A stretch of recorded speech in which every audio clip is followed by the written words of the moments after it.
What's going on, guys, and welcome back to another episode of Torino Career Mode. This is episode number 68, and we start today's episode off with a game against Roma here away at the Stadio Olimpico for the Coppa Italia semi-final second leg. Now, of course, we won the first leg by 3-0, and that meant that coming into this game, Roma would, of course, have to score at least 3 goals and prevent us from scoring an away goal. Otherwise, the away goal would, of course, count double and then need to score an extra 2 goals. So, as you can see by the team, there were a couple of first-team players out there like Alexandro and Grenier, but for the most part I trusted my backup side coming into this game, because although Roma had the first chance in the 28th minute, I knew for a fact if I just played possession football and tried to basically just frustrate the game and slow it down, it would be very, very difficult for Roma to carve out too many chances and get themselves opportunities to score. We almost scored an away goal in the 38th minute. Zardes came forward, but his strike hit the bar, and eventually Roma cleared the ball away. But that was it for the first half, and in the second half, another good chance for us here to grab that away goal that would end the contest. Kamisa comes forward, but the goalkeeper makes a save,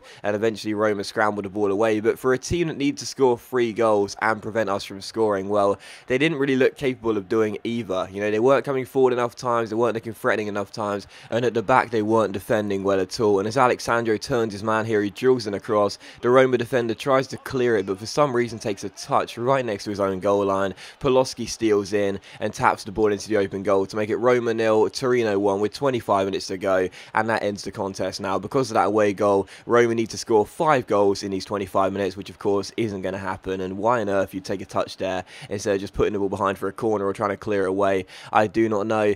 Still Roma 0, Torino 1, and 5 minutes after that Roma won themselves a corner, but Falco caught it. He quickly threw the ball out towards Paragini here off the bench, who takes a couple of touches and goes down the right hand side. Michael goes to close him down, but he beats him with a step over, gets himself inside, shoots on the left foot and finds the bottom corner as well. Roma 0, Torino 2, 5-0 on aggregate, and that is surely, well, it's definitely going to put us through now. And you can see by Paragini's lack of celebration, he doesn't really need to worry about it, because he knows that he's come off the bench, grabbed us a goal, and that is definitely going to end as a contest now. So no way back for Roma. They need to score 6 goals in 17 minutes, which of course wasn't going to happen. Another goal for Paragini as well. That's now his 4th in the Coppa Italia. Of course, he scored a hat-trick in the last round, I think it was, or maybe the round before that. So, you know, Paragini, the unheard of young striker who's playing his first games for us at Torino, despite being here right from the beginning, is possibly, you never know, going on to win the Golden Boot for the Coppa Italia. But still, Roma 1, Torino 2. Roma would grab themselves a consolation goal in the 76th minute through Ibarbo, but it wasn't really something which they would be, I mean, I guess the fans had something to celebrate and everything, but it was certainly going to be nothing other than a consolation goal, and that was for sure. It got them back in the game, but certainly not back in the tie. Ibarbo drills it in, prevents Falco from keeping a clean sheet, but the game was not exactly over at that point, but the tie was certainly over, and that was the game for us as well, because after that we just played possession football, and Roma couldn't carve out any more opportunities. So final score, Roma 1, Torino 2. We are through to the Coppa Italia final. Absolutely delighted about that, and my player of the match in that game, pretty difficult one for me really, but I gave it to De Vries. I thought he played quite well. And also an interesting side note, Falco did get an assist for that throw to Paragini, who picked the ball up just inside the Roma half. I didn't think he'd get a credit or an assist for that, because he had such a long way to go, but I'm glad he did. And I think that might be our first goalkeeper assist of the series. I'm not too sure. Certainly the first goalkeeper assist I can remember where it's been through a throw and not a kick. But anyway, Roma 1, Torino 2 even, and 5-1 on aggregate sees us through to the Coppa Italia final.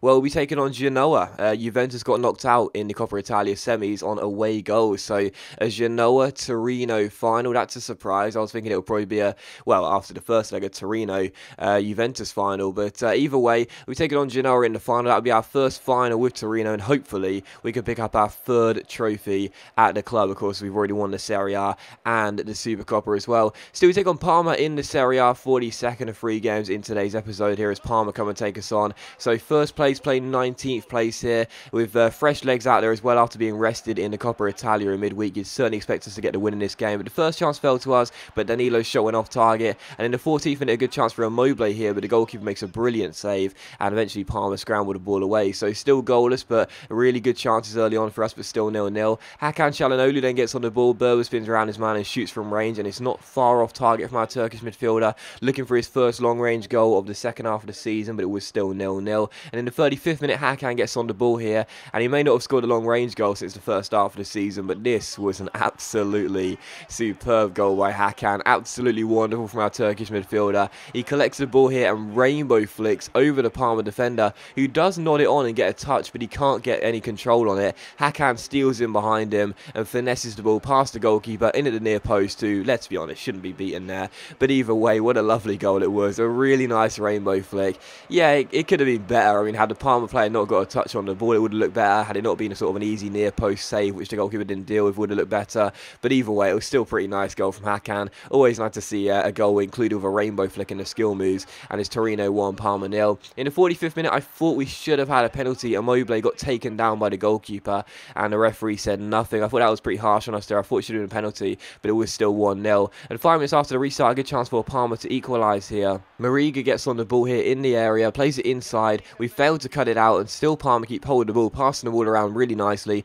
Mauri finds Rossi here down the left-hand side. The shot takes a deflection, and then it's steered in the centre, but it goes down as an own goal through Danilo here, because the Parma player apparently didn't even get a touch on the ball. I thought he got a slight touch, but apparently not, and Janssen couldn't clear off the ball off the line. So I think Bernie anticipated that the Parma player was going to get ahead to the ball. He didn't, and it actually goes all the way through there from that deflection. You see in slow motion here, didn't even have enough time for the replay to continue, as Janssen couldn't get the ball off the line. So Torino 1, Parma 1, the away side back on level terms, and it goes down as an unfortunate own goal through Danilo. Nothing he could do about it, trying to deflect the shot, but either way, 1-1, and Parma are back on level terms. In the 65th minute, they almost scored a surprise goal to put them in front here and make it 2-1, but the shot went just wide of the post and behind for a goal kick. And in the 71st minute, again, Hakan's doing some skill, gets himself inside to shoot, but the goalkeeper parries it, and eventually Parma clear the ball away. So still Torino 1, Parma 1, the away side hanging on. In the 87th minute, Aguero goes pretty close here. Muru's cross in, picks out the Argentine,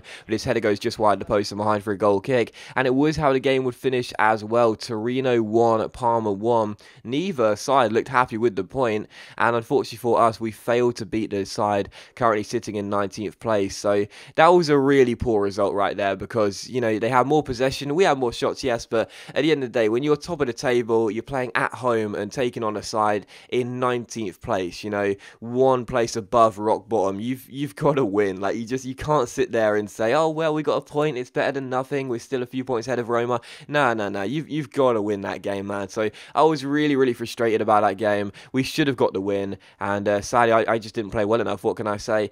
Still following that, we did see that Agazi accepted his contract into Torino, which is great. He was in our academy, he accepts our pro deal, which is fantastic. He's 69 overall, attacking midfielder, medium-low work rates, 4-star skills and weak foot. Looks pretty nice. The low stamina is of course the big negative of his group of attributes, but either way, technically he looks like a pretty decent player, and again, we'll try and loan him out next season. He's got the showing great potential tag, and we'll wait and see how he does at another club on loan, but either way, I don't think he'll get too much game time, but what can you do?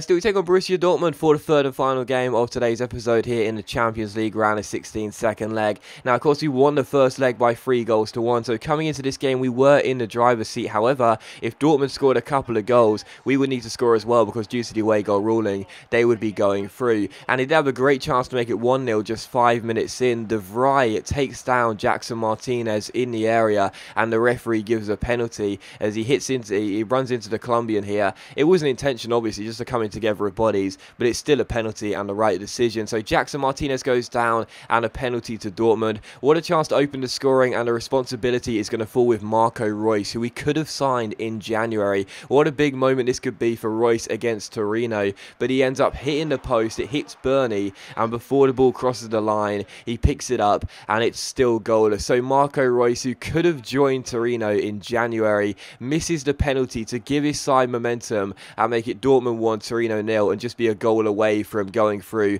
on the away goal ruling. So still 0-0, and would it come back to haunt Marco Reus and Borussia Dortmund? Well, in the 20th minute, it looked as though it would, because Alberto Pawlowski makes it Borussia Dortmund 0, Torino 1, as we get down the right hand side here, drilling across to the centre. We keep the ball just in play and pick out Pawlowski, who is not going to miss. It's his 5th goal in the Champions League, and it's Borussia Dortmund 0, Torino 1. So 25 minutes in, we have the lead in this game. Borussia Dortmund's away goal is now being cancelled out and need to score 4 goals on the night. It went pretty close there, but the shot was off target, and in the 45th minute, De Vrij almost made up for giving away the penalty by scoring here, but the header goes just over the bar and behind for a goal kick. So still Borussia Dortmund 0, Torino 1. And in the 56th minute, a great chance to make it 2-0 here after some nice passing. Florenzi gets on the ball, fake shots around the left back, Schmelzer sprints down that right hand side, another really good chance here. Florenzi cuts inside to shoot and also finds the back of the net as well. And just like in the first leg, you got to blame Robin Weidenfeller for this one, because the goalkeeper made a howler to let Keita score in the first leg, and in this instance, Florenzi cuts inside to shoot. Yes, there's shot power on the ball, but he's got to do better than that. A goalkeeper of Weidenfeller's class and experience should be doing a lot better. Still, that was how the game would finish. Borussia Dortmund 0, Torino 2. Dortmund couldn't get back in the game after that, and of course, because of that second away goal, it pretty much killed the contest off anyway. So we are through to the Champions League quarter-finals. Delighted with that. Last season we reached the semi-finals. I'm targeting that again. We're into the quarter-finals now, one step away from achieving that target, and a good solid win on aggregate against this good Borussia Dortmund side definitely gives us motivation going forward. But that does end the episode, guys. So as always, a big thank you for watching the video. Really hope you have enjoyed it. If you enjoyed today's episode of Torino Career Mode, then please do leave a like. It's much appreciated. It really does help my channel out, and I'll see you for the next episode very soon.